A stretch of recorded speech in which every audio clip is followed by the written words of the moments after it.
everybody, welcome back to another episode of the Digestion Diaries. I'm Dr. Jason Piken, and today we're going to be talking even more about the gut-brain axis.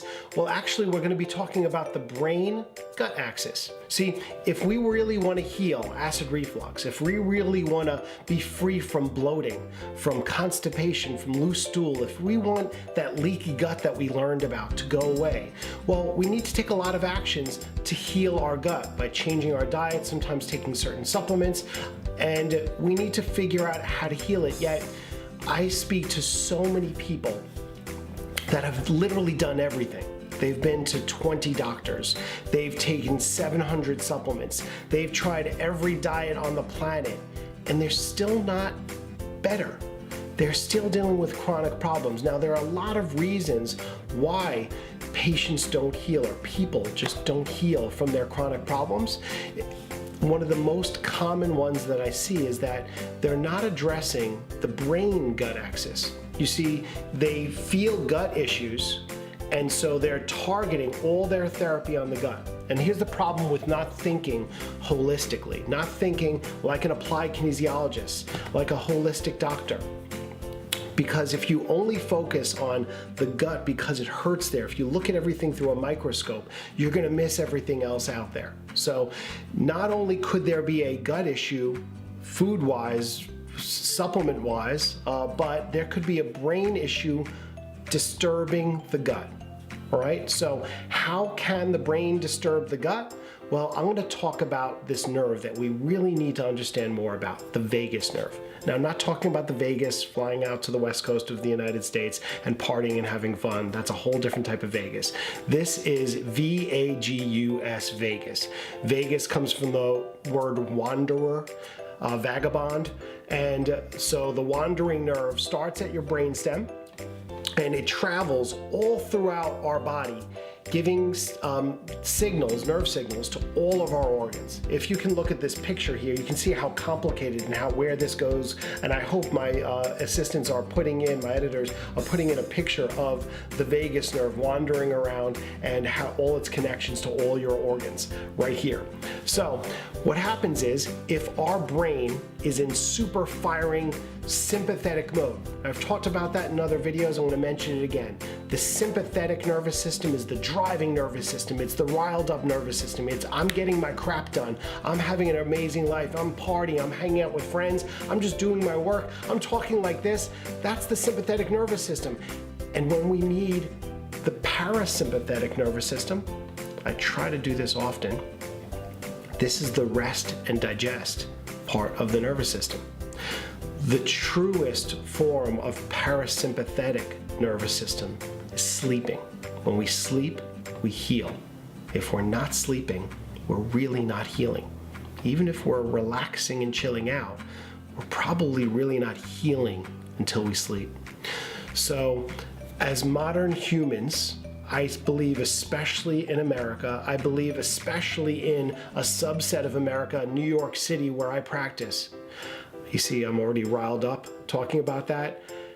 There is too much sympathetic nervous system stimulation and not enough healing. So if we're not spending time relaxing this organ right up here, if we're not spending enough time in parasympathetic mode, that vagus nerve is basically almost like shut off. Well, it's not, because it's receiving feedback from your organs. See, every single one of your organs, your stomach, your liver, your pancreas, are all feeding information back to your brain, telling the brain, hey, we really need to rest and digest. We really need to heal.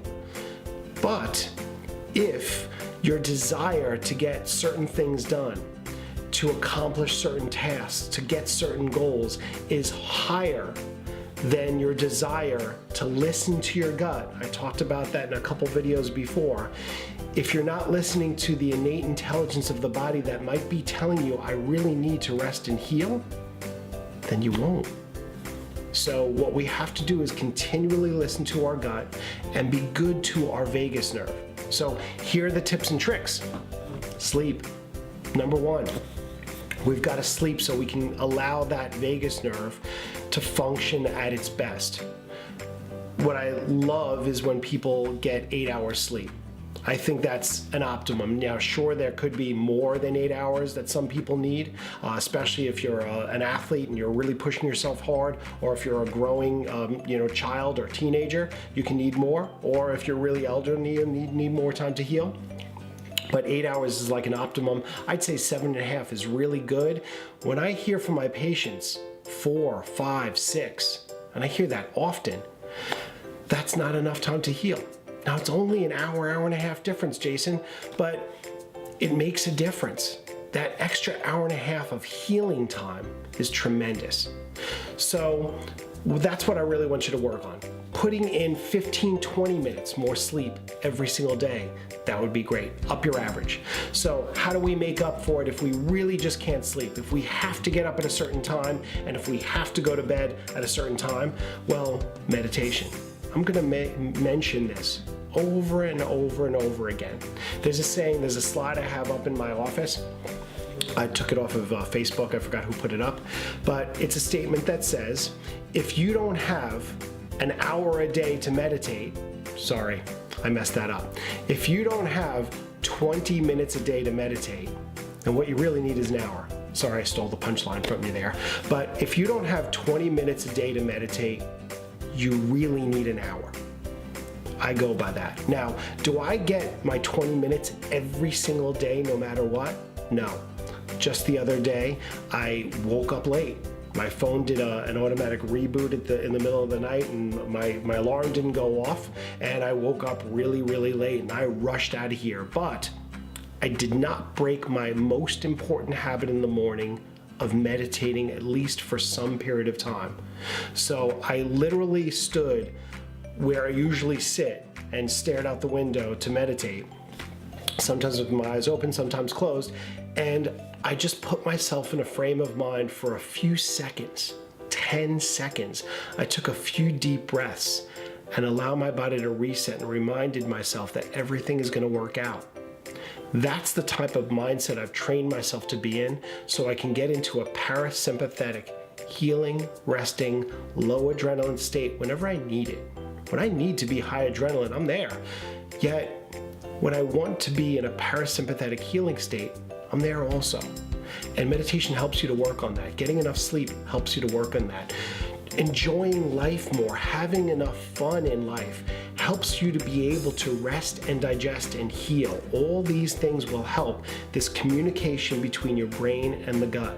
There are a lot of other tips and tricks I'm going to give you, but my first one for the brain gut rather than the gut brain is get a little bit more sleep and meditate. More to come soon. Have a great day.